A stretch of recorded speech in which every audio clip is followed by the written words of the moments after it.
Monsieur le Président, chers collègues, au cours de ces derniers mois, ces dernières semaines, j'ai été, comme vous, je l'imagine, interpellé par des jeunes étudiants en formation et des jeunes à la recherche d'un premier emploi. Aussi, au cours de cette discussion générale, je souhaite partager avec vous une réflexion relative à la situation d'une jeunesse qui apparaît de plus en plus sacrifiée. La crise sanitaire de la Covid-19 a infligé et inflige de multiples chocs aux jeunes. Non seulement elle détruit leurs emplois et leurs perspectives d'emploi, mais elle a aussi comprimé leur éducation et leur formation. Elle a ainsi, au final, de graves répercussions sur leur bien-être mental. Ce constat n'est pas le mien, il est celui établi par Guy Ryder, directeur général de l'Organisation internationale du travail. Les mesures prises par le gouvernement lors de l'acte 1 et de l'acte 2 du confinement ont notamment contraint des jeunes à arrêter de travailler. Eux qui occupaient des emplois dans des secteurs touchés par la Covid-19. Par ailleurs, il est fort probable que la période de transition entre la fin des études et le moment où les jeunes accéderont à leur premier emploi sera plus longue.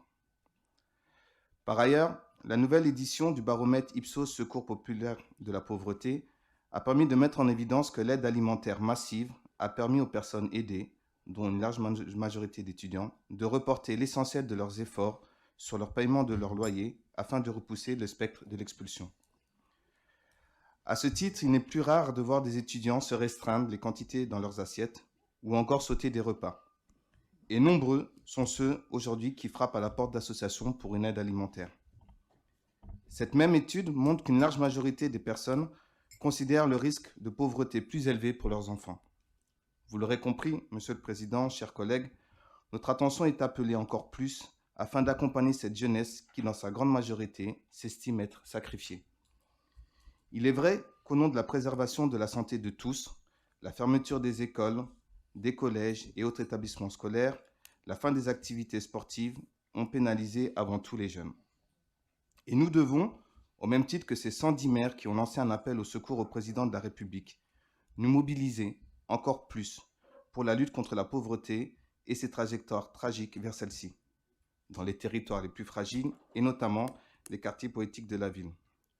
Je pense ici au quartier de la Fontaine-Douche qui se situe au cœur du canton de Dijon 6, que je connais pour y vivre, que je connais pour le défendre face à toutes ces tentatives de stigmatisation.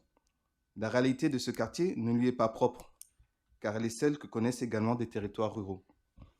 À n'en pas douter, la crise sanitaire a bousculé nos vies et nos repères. Nous le savons ici, les demandes d'alimentaire d'urgence ont augmenté, les demandes de RSA augmentent, comme le montrent les rapports à venir, et le chômage augmente avec des destructions d'emplois massives. À l'heure où nos territoires s'appauvrissent, une petite majorité trouve les ressources pour s'enrichir encore et encore. La justice sociale et fiscale fait encore défaut à nos politiques publiques. Je ne veux pas être plus long, même si je forme le vœu que nous puissions collectivement imaginer de nouvelles politiques publiques qui, bien plus que conjoncturelles, car à court terme, il est de notre devoir d'accompagner les plus démunis et les plus fragilisés par la crise. Et je n'oublie pas ici les indépendants, les gérants ou gérantes de commerces de proximité, les libraires, les TPE, PME, ainsi que leurs équipes. Faire de la lutte contre la pauvreté est un défi qui appellera à toutes les intelligences, à toute forme d'intelligence et à un esprit d'équipe national, territorial fort.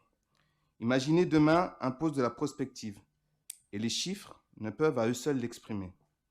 Elle se définit aussi par la mutualisation des expériences, des expertises et des compétences de nos concitoyens et des Côtes-d'Oriens sur des champs aussi importants que l'emploi, l'éducation, l'accès à la culture.